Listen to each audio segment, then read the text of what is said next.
Greetings, dear ones. I'm Kryon of Magnetic Service.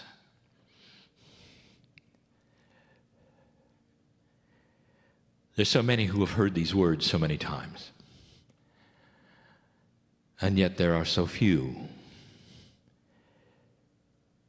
who have literally corporeally sat in front of me and my partner during this event. It's called channeling. And there are so many energies here that you can either see or not see, so many energies that you can either accept or not accept. There's a reality that is being presented to you here that you haven't really seen before or understand. And if you're not in a place that is ready to see them, it becomes confusing. And this leads to then the decision you have that would say, it isn't real. And again, I bring this up as I have over and over and over. Your reality is limited to what you've seen or what you're told should be or should not be. And that's too bad. And that particular thing, the discernment factor of humanity, is a box that even keeps science from seeing what is real. The logic of spirit is expansive. The logic of humanism is not. You often have this philosophy that says, this is the way it is unless you prove it's different. And therefore, the possibilities that something is different is not entered into the equation unless you have absolute solid proof that it is something that you ought to look at. And then the box is restrictive. I represent the great central sun. This is a metaphor, of course, for the creative energy. There is no sun that is the center of anything. The metaphor is that the sun for you is everything. It gives you life, it sustains you, keeps you warm. It's the thing you want to bask in when you relax. It's a metaphor. Central, meaning it's in the middle, as it should be. There's no bias, therefore, whether it's higher or lower. It's in the middle. It's the creative source. It's God. It's spirit. It's whatever you want to say. And I want to tell you, the logic of God is so much larger. Because spirit is the master physicist. And all the mysteries that you perceive as mysteries in the entire universe and the galaxy that you look at are simple rules known to God. Simple. But if you do not have that logic which wishes to think beyond the box that you believe is real, they will remain mysteries. And so I ask you yet again, is this a mystery? Is the man in the chair giving you cryptic information from a source that you question? And what is it you would do with it? And let me put this into perspective, my perspective. You have a meeting with a brother you have not seen for a long time and you want to catch up. Oh, it's so good to see him. He starts talking about things that are magical and mysterious that he's seen and done. Oh, it's so good to sit in his presence and you feel family. Or do you? Or do you say to him, well, I haven't been where you've been, so I question what you're telling me? Or do you say, you know, you've gotten older, so I don't really know whether you're my brother because you look different than I thought you would. I'm not even sure you're my brother. And you get up from the table and you leave. And you feel pretty good about your logic, don't you? And there will be those who will leave the room today feeling pretty good about their logic. There was no discernment past what you expected, was there? And this is where I give you the invitation yet again. Can you open up just for a day and see whether the energy makes sense to parts of your body you're not even sure you have? The discernment engine, the spirituality, the beauty of family. I want you to sit with your brother and listen, because all I have ever had for you is love, all. In 26 years, I've never asked you to do anything out of integrity of what a human would do.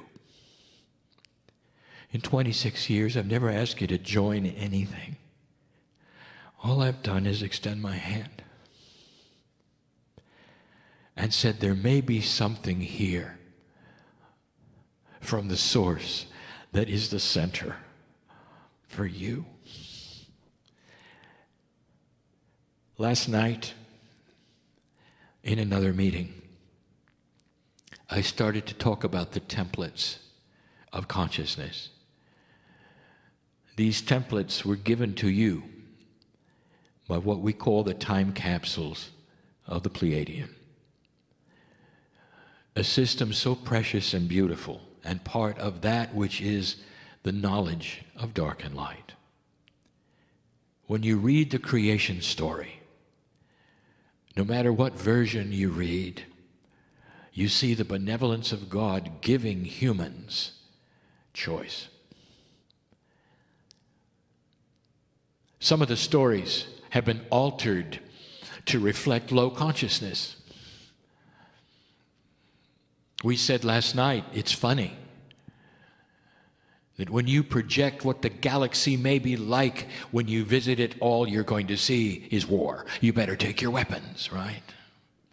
You have just projected the lowest seated consciousness in the galaxy to everybody. Without awareness that the galaxy may have life that has been here for millions of years and solved the problems of low consciousness. But you carry them and you project them. You project them to God, you project them to ETs, you project them to planets, stars, Star Wars. Don't project them to me. I come to you like so much of the galaxy does. In love. There is more here than you think, and it's safe. And this is what I want you to see and discern. Don't take my word for it. Oh, dear ones, there was a time when this whole idea of my partner channeling was a bit iffy because he didn't believe it. And all I did was give him love. And he didn't believe it. I could look into his mind and know why he didn't believe it. He was waiting for the other shoe to drop. He was waiting for some other alternative reason why he would be giving unconditional love. He couldn't get out of the darkness of humanism that always looks for the alternative reason. Because that's what a low consciousness does. Dear ones, you are passing out of that. And that is the best news I could give you. A slow evolution of humanity passing out of the dark ages that is all of humanity up to 2012. An age of conquering and greed where compassion is nothing except an occasional word from a mother to a child. Where compassion is not the way of humanity at all. And that is going to change. Is it possible Is it even in your reality to think maybe you can graduate from an old human nature to something that is new? Can you give that possibility a chance that human nature is not galactic nature? And that you're going to start a growth period of wisdom. I want to talk more about the template tonight. I want to give you part 2 from last night. I want to describe some of the attributes of the new template that the time capsules, which are opening again, start to give you.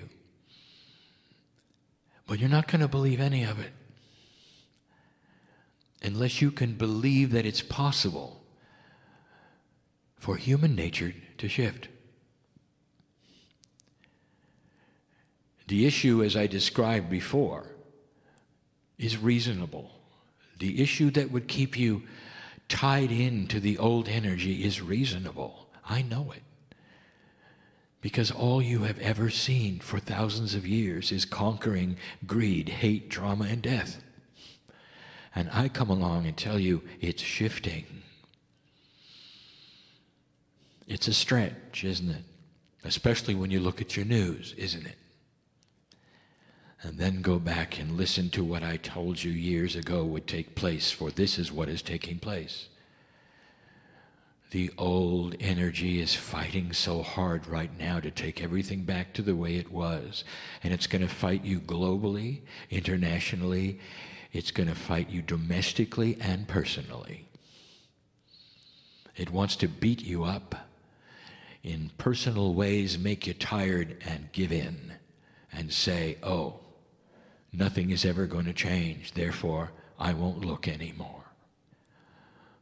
There is no spiritual thing that is any different than it ever was. Therefore, I will stop looking.